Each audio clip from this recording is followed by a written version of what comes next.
Sehingga ulama dulu punya kalimatul munajat, artinya kalimat hubungan pribadi sama Allah yang menjadikan orang itu nyaman. Dan ini yang diajarkan kitab-kitab tasawuf. Kitab tasawuf itu sukses mengajarkan melihat alam raya ini semuanya nyaman, termasuk yang mengecewakan. Itu dianggap nyaman. Saya berkali-kali mengajarkan ilmu ini karena ini musalsal ila Rasulillah SAW. Itu pernah suatu saat Imam Ahmad itu dipanggil sama tetangganya, anak muda. Tentu Imam Ahmad ini orang yang sangat soleh, sangat waroi, sangat tunduk sama perintahnya Allah dan Rasul. Pemuda tadi manggil, ya Ahmad, datang ke rumah saya. Imam Ahmad datang. Setelah sampai ke pemuda tadi, sudah pulang lagi, saya tidak butuh kamu. Pulang lagi. Setelah sampai rumah dipanggil lagi, ya Ahmad, datang lagi. Datang lagi. Oh, saya tidak jadi butuh, pulang lagi. Sampai 3 kali. Dan itu perangai ekspresi Imam Ahmad itu atau ulama lain yang sesoleh beliau itu nyaman, indah. Beliau tetap senyum-senyum nyaman. Beliau tidak tersinggung, tidak terprovokasi, pokoknya tidak tersinggung, kelihatan nyaman. Lama-lama pemuda ini terus tanya, ya Ahmad, kamu saya perlakukan seperti ini kok tidak tersinggung? Kamu senyum-senyum saja, happy-happy saja. Jawabnya Imam Ahmad itu unik. Wahai pemuda, saya kamu panggil itu senang sekali. Karena kata Nabi, kalau kamu iman dengan Allah dan Rasul, maka hormatilah tetangga. Jadi saya senang. Karena nuruti perintah Allah untuk menghormati tetangga. Jadi tidak ada urusannya dengan kamu. Kagetnya kayak apa? Jadi dipanggil tetangga ya senang karena melakukan perintahnya Allah dan Rasul, yaitu ikramul jar, fal yukrim jarahu. Disuruh pulang, kamu ingin saya pulang, ya saya pulang. Disuruh datang, ya saya datang. Jadi saya tidak tersinggung, saya tidak ada urusan dengan kamu. Urusan saya dengan Allah Subhanahu wa Ta'ala. Itu kalau bapak-bapak istrinya ngomel terus sabar itu ya bagus. Saya tidak punya urusan. Kalau kamu terprovokasi oleh istri, berarti kamu didikte oleh makhluk. Masa seorang rektor didikte makhluk? Kan tidak keren. Apalagi seorang Habib didikte makhluk, kan gak keren.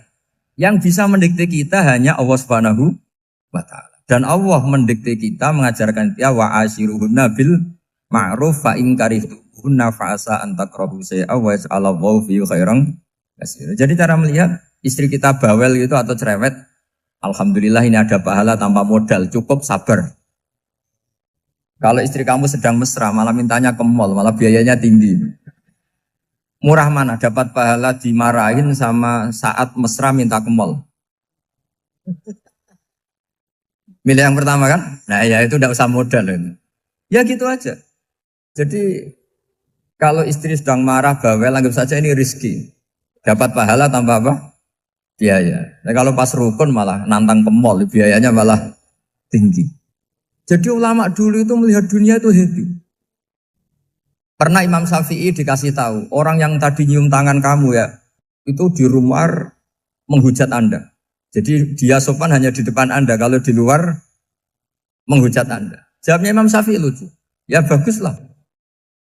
Yang cerita ini kaget. Kenapa bagus ya Aba Abdillah? Kalau manggil Imam Syafi'i ya Aba Abdillah. Ya berarti saya masih wibawa, di depan saya tidak berani katanya. Jadi dipandang enteng saja. Jadi kalau kamu di depan kamu istri kamu tidak berani belanja, tidak ada kamu belanja banyak, anggap saja Anda wibawa. Jadi enteng saja. Pernah Imam Syafi'i dikasih tahu, separuh dari kampung Anda itu gak suka kamu. Ya bagus lah. Kenapa? Oh nak rukun malah bakal utang katanya gitu. Kira-kira yang utang itu yang rukun apa yang neng-nengan? Yang rukun. Jadi enteng saja. Masyhur itu makalahnya Imam Syafi'i. Waman asa'a ilaika faqad atlaqaka. Orang yang berbuat buruk sama kamu berarti membebaskan kamu. Kalau saya sedang nenengan sama Habib Hasan Toha Putra, beliau naik Alphard gak nawarin saya sah karena baru nenengan. Tapi kalau sedang rukun malah harus repot mana? Rukun sama ndak rukun? Repot rukun sebetulnya. Jadi Imam Syafi'i itu happy saja.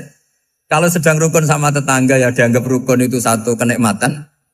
Sedang tidak rukun ya dianggap satu kenikmatan. Jadi orang dulu itu serilek itu melihat dunia. Kalau kita kan enggak, ego. Wah saya ini suami kok dimarahin istri. Wah ini egonya bangkit. Padahal egonya bangkit itu ada kebodohan di situ. Yaitu seorang rektor didikte seorang istri, seorang makhluk. Apalagi kalau Anda daftar wali itu tidak akan jadi wali. Ini wali kok tunduk sama makhluk. Karena didikte apa? Makhluk. Maka Imam Ahmad ketika tetangganya bully gitu ya santai saja, beliau happy. Ketika pemuda tadi eskal janggal, kenapa kamu gak tersinggung ya Ahmad? Memangnya saya harus tersinggung gimana? Kan tak panggil tidak jadi, tak panggil tidak jadi. Hei pemuda, saya ini tidak punya urusan dengan kamu. Saya nuruti kamu karena perintahnya. Saya senang melakukan perintah Allah, harus berbaik sama kamu. Sampai 3 kali. Ajarkan Muhammad atau katakan Muhammad pada umatmu. Sebaiknya atau seharusnya mereka hanya gembira dengan melihat fadlnya Allah dan rahmatnya Allah. Ini harus kita pahami mulai dari konstruksi yang paling pokok, yaitu akidah. 2 ahwal. Ahwal itu 1 perilaku sosial. 3 mutammimat, sesuatu yang tidak pokok, tapi kita butuhkan dalam mengawal hidup ini. Saya beri contoh, itu sampai maksiat, itu karena cari kesenangan. Misalnya baru penat itu, ingin seneng, ada orang yang macam-macam lah, ingin melihat maksiat, apa itu pornografi, apa nyabu, apa macam-macam. Itu sebetulnya agama punya konsep yang luar biasa, yaitu seharusnya seseorang itu gembira. Gembira dengan ketaatan. Lalu pertanyaannya caranya gembira gimana? Gembira itu mudah. Jadi misalnya kamu sujud sama Allah Subhanahu wa taala. Terus cara berpikir begini. Ini sekaligus ijazah. Cara berpikir begini. Ya Allah, ini kata Sayyidina Ali, kafani izzan an akuna laka abdan wa kafani fakhron an takuna li rabban. Ya Allah, betapa sialnya saya, andaikan saya jadi budak dari makhluk yang sama. Misalnya sampean itu seorang kiai atau rektor atau doktor atau orang terpelajar, kemudian kamu jadi budak atau hamba dari makhluk yang setara. Betapa hinanya saya. Maka kata Sayyidina Ali, ya Allah saya ini cukup bahagia, cukup bangga, karena jadi budak, jadi hamba dari zat yang super atau yang maha super. Jadi kok Allah Subhanahu wa ta'ala. Sehingga ada kebahagiaan yang luar biasa karena menjadi hambanya Allah Subhanahu wa ta'ala. Setelah bangga dengan jadi hambanya Allah, maka kita akan malu. Malu misalnya kok saya bahagia itu nunggu melihat pornografi, melihat maksiat. Itu terus menjadi malu. Kenapa saya bisa didikte oleh hal-hal seremeh itu? Ya, kita malu karena didikte oleh hal-hal yang seremeh itu. Karena kita didikte oleh nafsu. Jadi izzatun nafsi, satu harga diri seseorang itu harus dihidupkan untuk hanya tunduk kepada Allah Subhanahu. Sehingga Nabi itu melatih satu logika tarkul ma'asi. Nabi itu dulu ketika ada seorang pemuda yang ya karena mungkin pemuda ya, dia itu mau masuk Islam, tapi uniknya kata pemuda tadi, saya masuk Islam tapi asal dibolehkan bebas zina. Jadi ini agak sableng gitu. Jadi mau masuk Islam syaratnya dibolehkan apa? Zina atau free sex gitu. Karena orangnya agak hiper. Itu Nabi tidak langsung mengancam dengan neraka enggak. Ketika mau pamit gitu semua sahabat melarang. Mah itu jangan, kamu jangan suan Nabi, itu permintaan yang nggak masuk akal. Setelah lama ditahan, terjadi kegaduhan di masjid, Nabi dengar, itu ada apa itu?